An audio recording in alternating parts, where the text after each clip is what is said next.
Hi, welcome to the Acting for Stage and Screen podcast. My name's James Harvey, and I'm the programme leader of a brand new acting degree in York, created in partnership with ALRA, the Academy of Live and Recorded Arts. It's called the BA in Acting for Stage and Screen, ALRA endorsed. More on that in a bit. The idea of this podcast is that I'll be interviewing loads of successful professionals within the theatre, TV and film industries. Lots of actors, but also people working in other areas of the industry too. Directors, writers, producers and so on. Through chatting with my guests, I want to find out about their careers, their methods, and to get an honest insight into what it's like working professionally in stage and screen. I hope you enjoy the pod. And if you're someone who wants to train professionally as an actor, then take a look at our course. Follow us on Instagram at York College BA Acting and go to our webpage to find out more. You can apply on UCAS course code BA45. We're auditioning this year and we start teaching in September 2021. Maybe you'll be with us. I'll give you some more information on the degree at the end of the pod. But for now, I hope you enjoy this episode of the Acting for Stage and Screen podcast. Welcome to the Acting for Stage and Screen podcast. Today's guest is the Olivier Award Nominated actor Gavin Spokes. Gavin has appeared in the West End over recent years in productions such as Hamilton, Company, Quiz and Guys and Dolls, and played the leading role of Francis Henshall in the National Theatre's mega hit One Man, Two Guvnors. I'm really interested today to speak to Gavin about his experiences as an actor and to find out if he has any advice for young actors trying to break into the profession. So let's get started. Gavin, welcome to the Acting for Stage and Screen podcast. Thank you very much. Nice to be here. Good stuff. So let's begin with your most recent job, shall we? Which has been very sadly interrupted by COVID, like so many other things for the moment. But before that all kicked off, you were playing George III in Hamilton. So what's it been like to join the cast of such a global phenomenon, Gav? I've never been more happy in a building, and I've been very lucky. I've done some lovely jobs over the years, but the first thing to encounter is the fact that it is an incredible piece of theatre, an incredible piece of art. So you just feel privileged to walk into the building and be involved. And I have just the best gig in the world. I'm on stage for 9 minutes and joyful. I've been so lucky to get work, what has meant I'm on stage a lot. And it's just so nice to not be on stage, but go on a lovely little moment with an audience. And it's an extraordinary piece that is at the moment incredibly important. It is. Yeah, particularly with politics. It's such an important piece of theatre, and I hope as many people can see it as possible. And I think many more are now because of Disney Plus. Yes. And I think that's can only. I mean, I think it's pretty. It's not a controversial thing to say. It's the most important bit of musical theatre that's been written. Oh, I don't know, maybe since West Side Story, in terms of just really stretching the medium, you know, and its politics as well. Its politics are, as you were just saying, really so appropriate to the cultural moment at the moment. Let's talk a little bit though about those 9 minutes of stage time. It must be very relaxing, but it must also be kind of quite a challenge to, I suppose, stay. Well, I don't know. Maybe it's naive to think that you'd be staying in the moment for the whole time. But it must be a challenge. If there's anyone listening, and I don't think this is probably possible, that isn't familiar with Hamilton by now, George III comes on maybe 3 times in the show. Is that right? And he's really a show-stealing role, but that stage time is quite small. So what's your approach? How do you stay ready to go on, ready to perform, and have that moment with the audience? It takes a long time to get into the costume.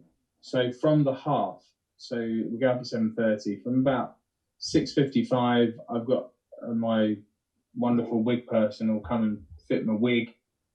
By that point, I've already had to put my tights on, put my different bits and bobs on, and there's a process to getting ready because the costume is so elaborate.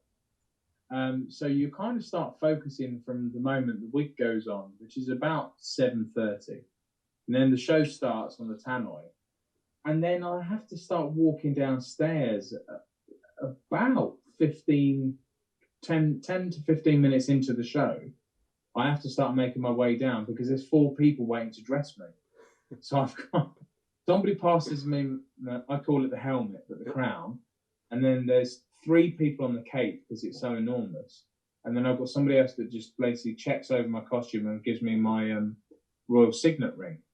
So there's the prep time is kind of happening constantly, and then I don't really start thinking about what I'm doing until Farmers Refuted, which is the song before, where I start getting into gear. So yeah, so you've got your royal entourage helping you to get into that kit. Yeah. Do you find then, like, because as you say it's such an elaborate costume, wig and makeup kind of combination, does that lead you to, in terms of playing that role, does that lead to a more kind of looking at the externals of the character to help you get into the character any more than usual? No. What's interesting is that you're already informed that you're a king the moment you walk on, and therefore the imparting of the character to the audience is that the audience is America, and I have to go out and say to America, sorry, you think you're going to leave me?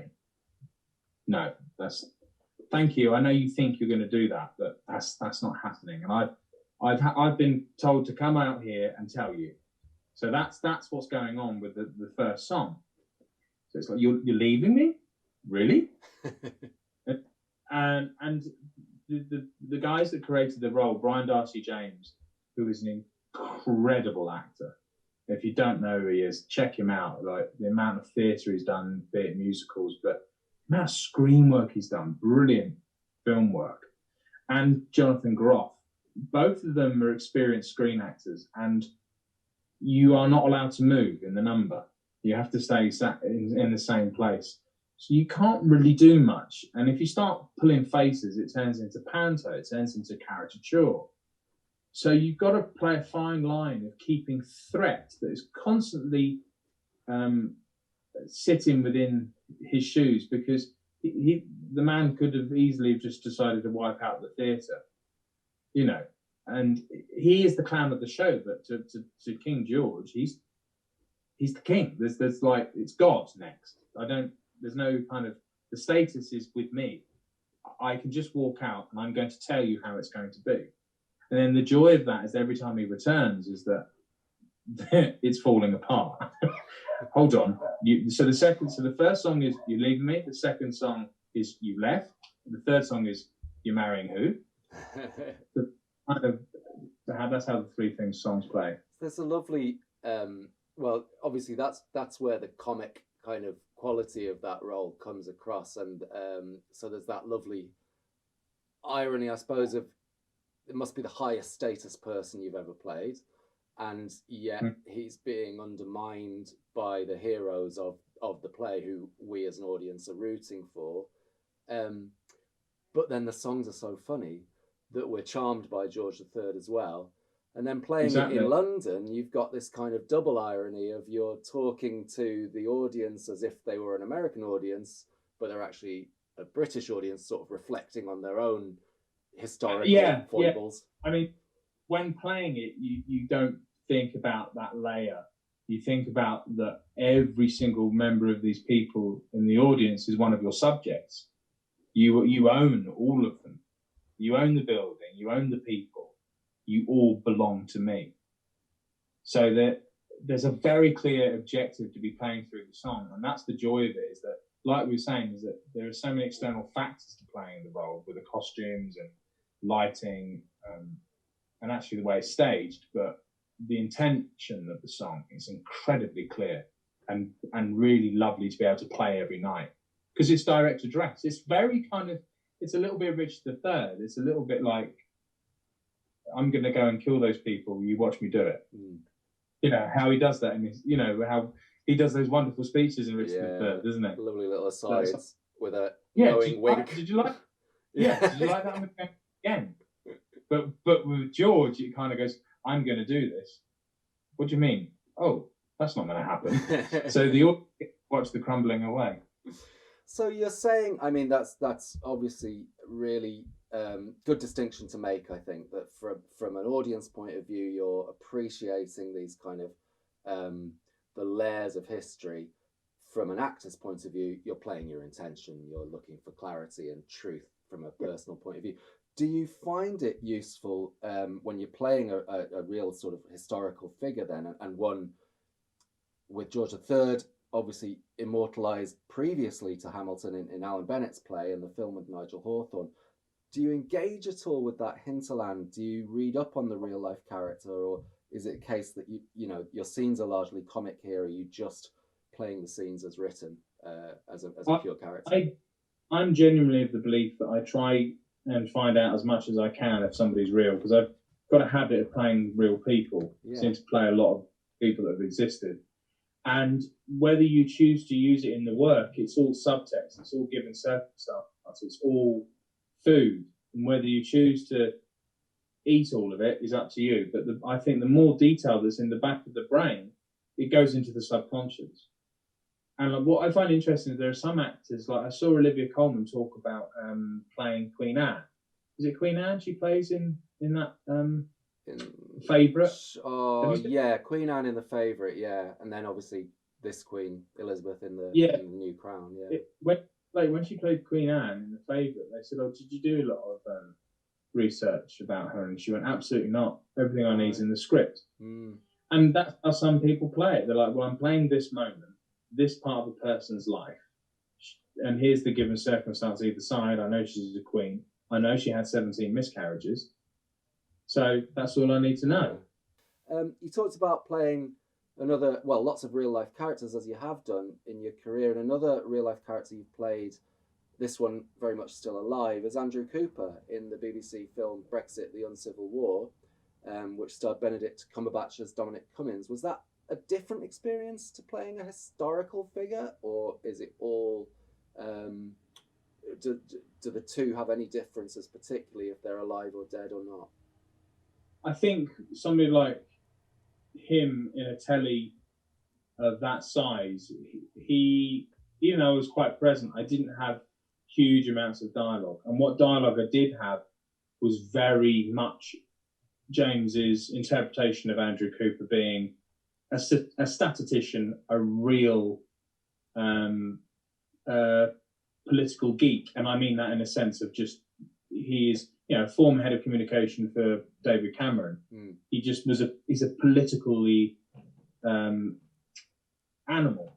But the dialogue didn't give us a chance to look into any kind of contextual personal life or anything like that. So it's very much like, here's what's on the page, and that's probably enough. I did watch a couple of videos of him to sort of check out if there was any obvious mannerisms or way of talking. And I actually just looked a bit like him. Well, that's helpful. You played him, I would think, my response to him was you played him in quite a sympathetic way, really. He was one of the relatively few characters in that piece that came across as quite nice, really. Was that intended? Yeah, yes, but I think that's also James Graham's one of his skills, is that he, as a writer, makes, and even Rupert Murdoch in Ink, humanity to each of these people. Yeah. I'm sure James at some point will do a biography of Hitler, and we'll see the side of Hitler. Looking forward to that. One of those people. Yeah, exactly. But he's one of those very clever people. And Andrew Cooper was the guy that said, "Don't worry, we're going to win, Remain," and it didn't go very well. Was it enjoyable bringing the architects of Brexit to life? Was it enjoyable? I'm friends with James because I played Charles Ingram in his play Quiz. Another real life guy. And James told me he'd been writing this script about Brexit that was based on Tim Shipman's book, which was called All Out War, and Craig Oliver, who Rory Kinnear plays in the film. I can't remember that title of that book, but they were written very quickly after the referendum had happened. And James had read both of these books and went, well, there is an absolute story here about how the Leave campaign won. And I just because I live in a place that's very 52-48 in terms of like leave, and it's quite a conservative area. I wanted people to understand. Well, I wanted to be a part of. I didn't want people to. We don't want to preach, but I really thought it was important for people to see how they won the campaign, and where the Remain campaign lost it, and I just felt that was important. Yeah. I think, well, obviously James did. That's why he wrote it. It was a stunning piece of television. I mean, you know, it's one of those kind of touchstones, I think, of television of recent years that really kind of in some way gives you a better understanding of the people in charge of the country, even though it's obviously a fictionalized account. Let's step back from the specifics of that, but I'd be interested on your thoughts on how screen acting differs from acting on stage. Oh, that's quite. Somebody else asked me this on an interview recently, and I kind of gave an answer that I look back and think maybe that's not quite right. For me, there's slightly, there is, in a way, there's no difference. Yeah. But actually there is a massive difference. And what it's really to do with is having incredibly clear thoughts, particularly for screen acting, because a camera just picks up absolutely everything. You can't blag it in a way that on stage you can be a bit vague, and sometimes your thought process can waver, because a camera just picks that up. And it's the microcosm of the camera, especially in close-up, that if you have a clear thought and you don't have to demonstrate it, it's just don't demonstrate the thought, have the thought, and that usually is enough for screen acting. If you've got very high stakes, that's very helpful, because then internally the stakes are easier to play because the objective may be more active or stronger. Like James Cagney said, you know, hit your mark, look them in the eye, and tell them the truth. And there is a certain amount of truth within that statement. You know. Do you find it a difficult adjustment to make going between? I mean, I know you've done more stage than screen probably, but you've done a fair amount of screen work over the years. Is it a difficult adjustment, or do you just sort of sit in where you are? I think it was when I first started.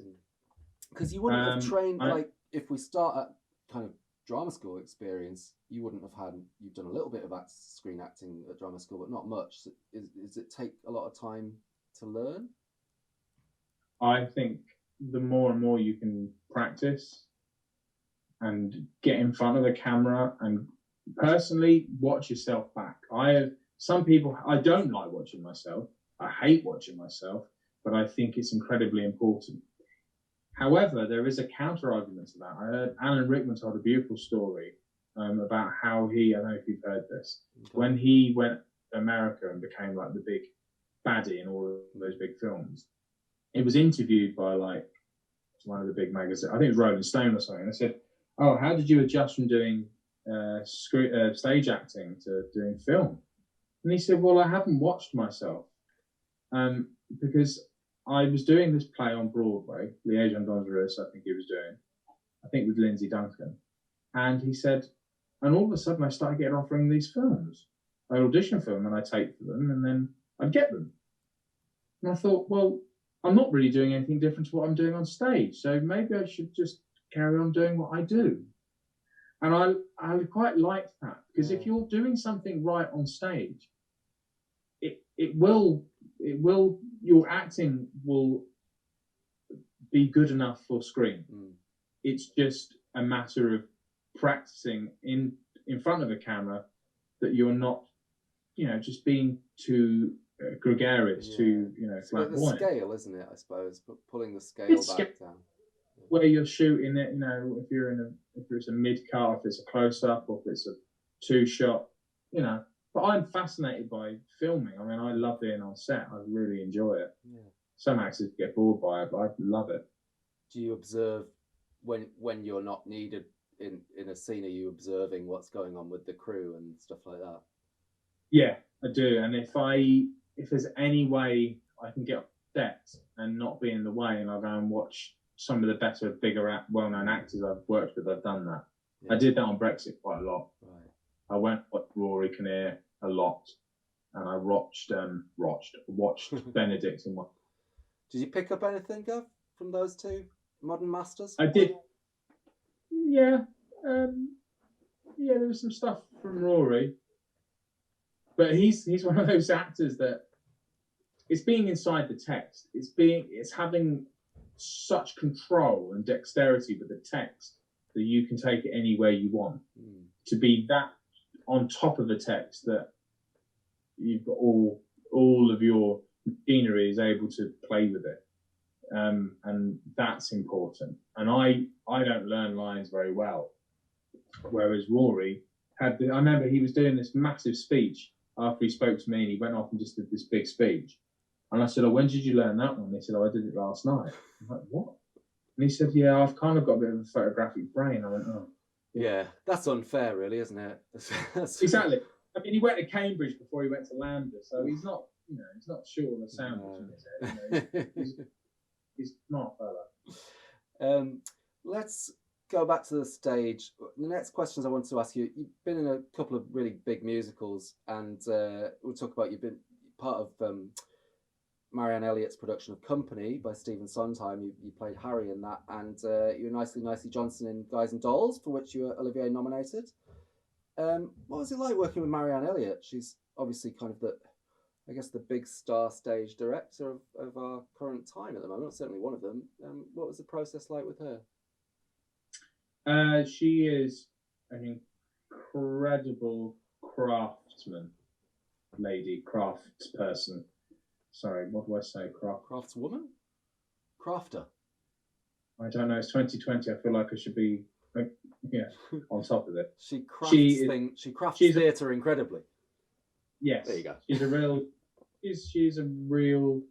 She loves the craft of acting and theatre. And when she will talk about objectives with you till the cows come home. She loves it. She's really direct. She'll go, "That's not working. Can you try doing this?" And give you a very clear objective or tactic. That is so much more helpful, I would have thought, from a director than kind of going around the houses. Or is it context specific? I think it's sometimes it's context specific. Like Tommy Kail, who directs Hamilton, is brilliant at just giving you like a slight analogy. Saying it's a bit like this, when this happens and then that happens, you go, "Oh God, yeah, right, I see, yeah." And it kind of, he might be in the same way as giving an objective, but he does it in more of a sort of narrative way to you as an individual. But Marianne's very direct. Right. She's a big one for sort of the social cultural research and stuff as well, isn't she? Although I don't know if that was. Was that important in the process for Company? I think sexuality was, and sexism was, which was addressed in this production. For those that don't know it, I think it was the first time, certainly the first major production of Company that was cross-gender cast, wasn't it? With Bobby played by Rosalie Craig. First one. Yeah. How did you guys in the cast kind of engage with that idea? Was it prevalent in your thinking, the cross-gender casting, or was it just, this is who's cast, these are the roles you're playing? I personally felt that it was the way it should have always kind of been done. Right. Why is that? And Company's kind of my favourite, one of my favourite pieces, and I saw an incredible production with Adrian Lester at the Donmar. Yeah, that was amazing. That was kind of the standard. That was like late 90s, wasn't it? And but this has been a very interesting new imagining of it. Yeah, well, who cares that a man's 35, hasn't got married, and is having sex with 3 women at the same time? Yeah. That doesn't really matter. But unfortunately, for women, that's a different question, because they're the body clock, and that's the stakes are higher, and that's what made it more motivational as a piece. wonderful cast in that production. I mean, aside from Rosalie Craig, you had the legendary Patti LuPone in your cast, didn't you? Was that intimidating at all? Day one, but she's one of those people. If you call her out or take the piss out of her, she's great. Yeah, she's a proper New Yorker from a Sicilian family.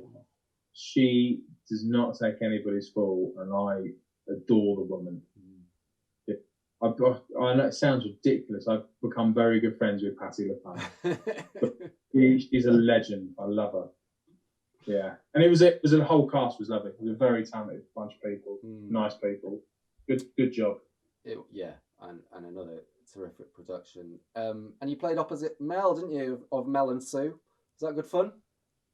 Oh yeah. She's like a long lost sister, but one that you really like. No, she's brilliant. She's like the person you know. I think everybody felt they got to know the girls when they did Bake Off, obviously, but she's better, funnier, and nicer than that person on there, and I didn't think that was possible. No, and she was so naughty on stage. I mean, me and her got told off. Marianne told us off quite a lot, and I'm also a lover of the cheap gag. Yeah. Marianne is. So there was always a bit of a battle, but Marianne was right. She wanted to really play the subtext of the tension between the marriage, and me and Mo just wanted to pretend that one of us was farted or something. Well, you've got to bring those two ideas together to create something. The juxtaposition of your cheap gag love and Marianne's artistry will no doubt have brought the best of both worlds. I also, I mentioned Guys and Dolls as well. What was it like playing such a classic musical theatre role as Nicey Johnson? There's mixed feelings about that. It was a tough job, a lovely job, dream job, but hard, very, very a hard job because it was big sing and a lot of responsibility to do that big number every night. Sit down, I loved it. Yeah. So it was good, but I lost my voice on it, so I was off the show for about 10 shows all in all, and that destroyed me. I couldn't.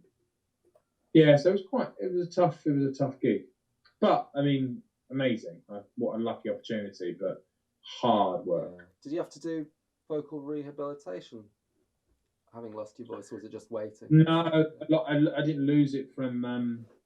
Well, I did. It was tired, but you can kind of, after a couple of days of rest, usually 2 or 3 days rest, the voice will recover quite quickly if you look after it properly and you're using it properly. But I ended up being put on steroids because my voice was tired, and then I sung on the steroids, and then the steroids gave me an infection on my vocal cords, and it meant I had to go for a week. Yeah. Oh.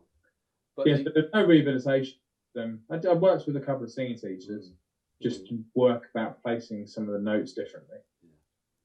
But, was that before or after the TV show of the Olivier Awards when you sang Sit Down? That was all before. It was just after Christmas, and that was in April. Right. Okay. It was around January time, and it was just. That was a big moment, as you say, like almost the ultimate showstopper. That song. It was a big moment on the awards. It's terrifying. Singing at the Olivier's is a terrifying experience because you look out and you basically see. Well, the front row was Judi Dench, Ken Branagh, Eddie Izzard, Prince. What's his name? One of the princes, and Mark Rylance. Like Mark Rylance was sat right in front of me as I sang I Dreamed Last Night, and I thought, oh my God, Mark Rylance. That is. And then you're nominated. I had an argument with my. It was like, we couldn't hear the orchestra because the orchestra has got like a string section, so you feel like it's really slow. It's like intensified. Yeah. Couldn't do my bow carpet. The perfect storm for neurosis. Listen, Paul, what a rough life I've had. Oh, it's all relative, you know. It's the going for a drink afterwards was the best night ever. That was good. Oh, good stuff. I mentioned also, Gav, that you played Francis Henshall in One Man Two Guvnors. Now that's got to be another exhausting role, given the amount of stage time and the kind of the intensity of the physical demands of that role, the kind of commedia dell'arte informed physicality. Was it exhausting to play? Or was it just the time of your life? Because you were hilarious in it. Oh, bless you. It was both of those things. It was incredibly exhausting, physically, vocally, everything, but the best time. I mean, just the moment the show started until the moment I walked off, it was like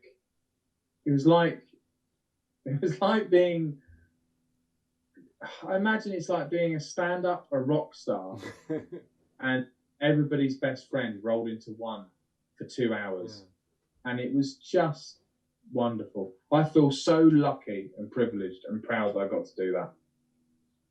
I mean, I've had a wonderful career, but that is something else. Yeah, we've sort of we've known each other a long time. We've known each other since we were 18, and I said to you at the time, I think this is the role you were born to play. Actually, it's all your kind of all your lunacy and stupidity and kind of charisma as a performer all rolled into one. So I imagined it must have been your favourite, or at least one of them to have played. Was it difficult? Because obviously that role was originally played by James Corden. Was it difficult to step into that when it's been created by someone else and kind of nailed by that actor as well? Yeah, I mean, it was. There was quite a lot of pressure, but it just means you have to work harder to make the audience like you more. When somebody's famous, they walk on and the audience likes them automatically, usually. So they don't have to work that bit. But like the guy who took over, because I was the third, the guy who took over from James Corden, a guy called Owain Arthur, who's a Welsh guy, played in Welsh and flipped the character on its head. Right. But Owain was extraordinary and was better than any of us, I think. I think he was incredible. And that made me feel like I could have license because he'd taken and done with it what he wanted. I wanted to try and bring a certain, I mean, it sounds ridiculous in something so OTT as Gubs, but I really wanted to bring a bit of humanity to him, a little bit of, likability that was genuine, not just a facade. That was what I. But yeah, no, I kind of once you've done a few shows, you're kind of like, no, it's mine now. Right. Yeah, that's good. I mean, you get such great. The show is so well written, well directed, and well performed. You'd have to. I mean, you get such great feedback, I imagine, from the audience in the moment feedback. Yeah, you would know by the end of the trunk routine if you've got the audience or not.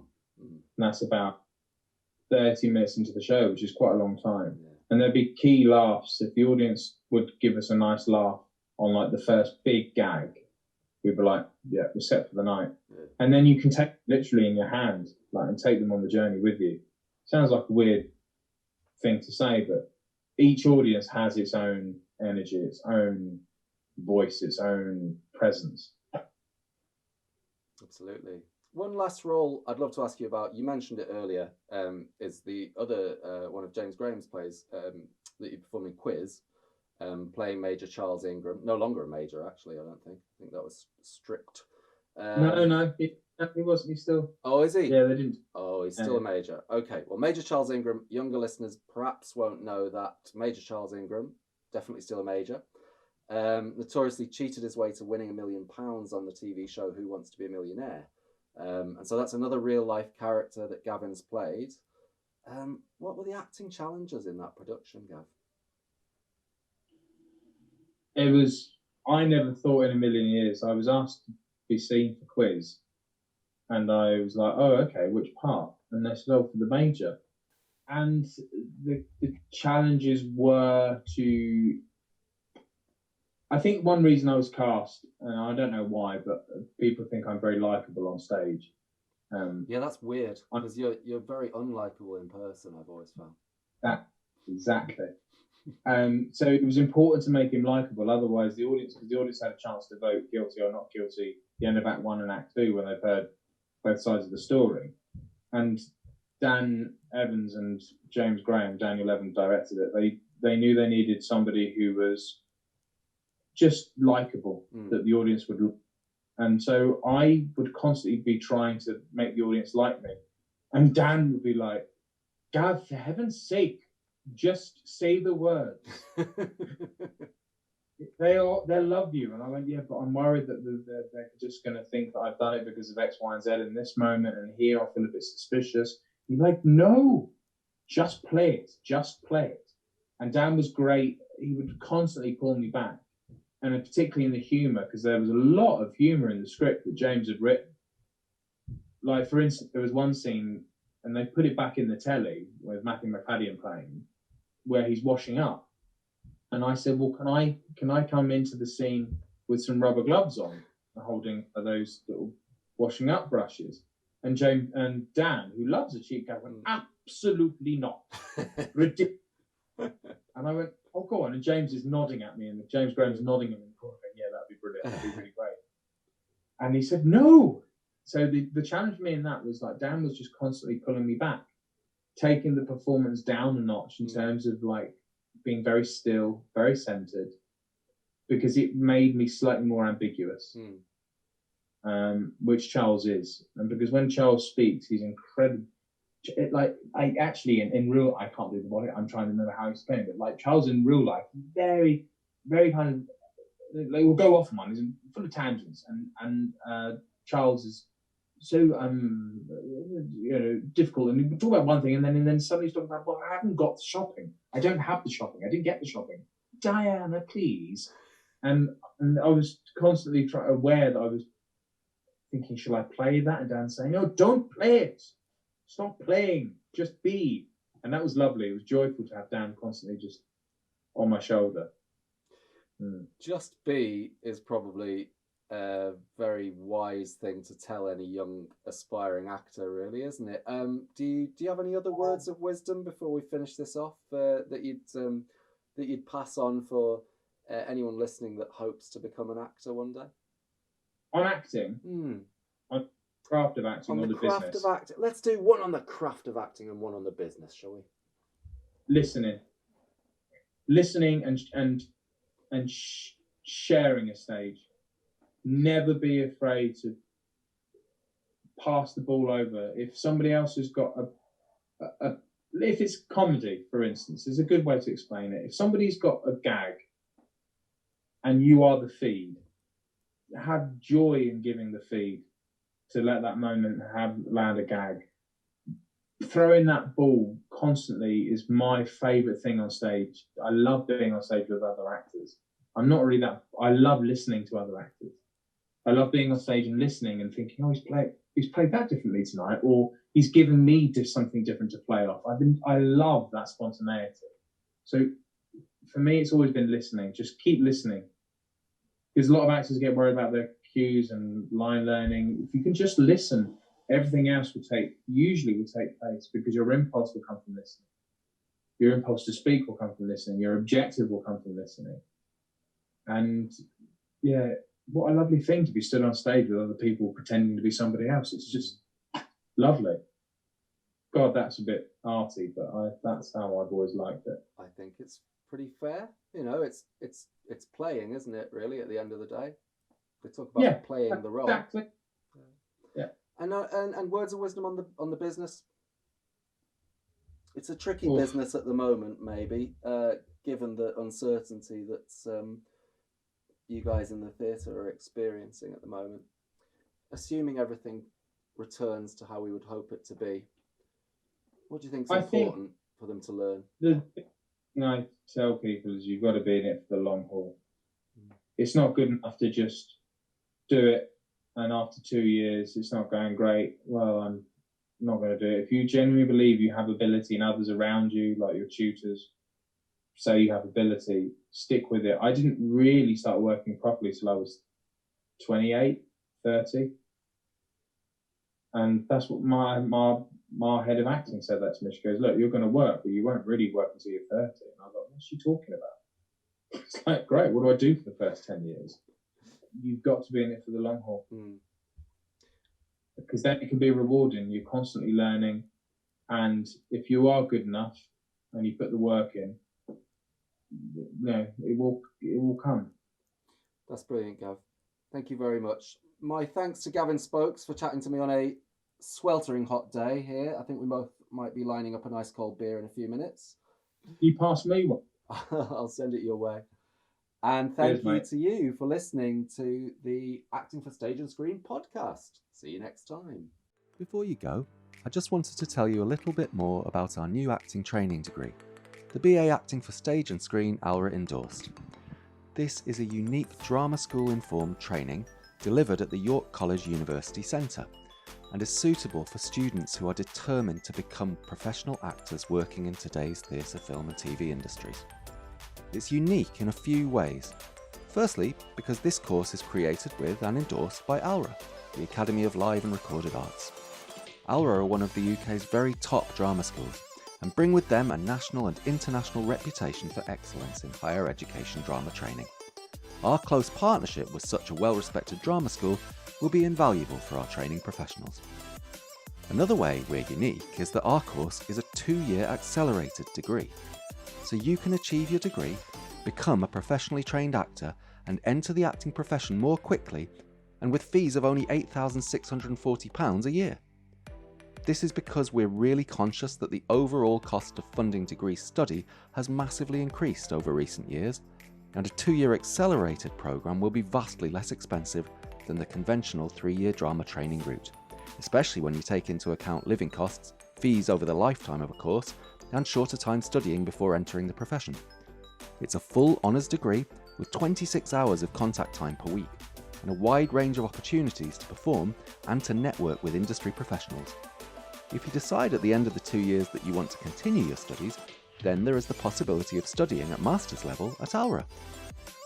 So if this sounds like the kind of place you can imagine yourself being, learning practically how to be an actor on both stage and screen, and getting loads of really meaningful performance experience, being seen by industry professionals, and maybe going on to do a master's at ALRA, or just getting into being a working actor quicker than your peers, then you need to apply to the BA Acting for Stage and Screen ALRA endorsed through UCAS, course code BA45. You'll be asked to audition with us, and if you're successful, we will work with you to make your experience an exceptional 2 years, which will set you on the course towards your future success. Keep following us on Instagram at York College BA Acting for exciting announcements throughout the year, and do keep listening and subscribe to the Acting for Stage and Screen podcast for more conversations with fantastic theatre, film and TV industry guests in the future.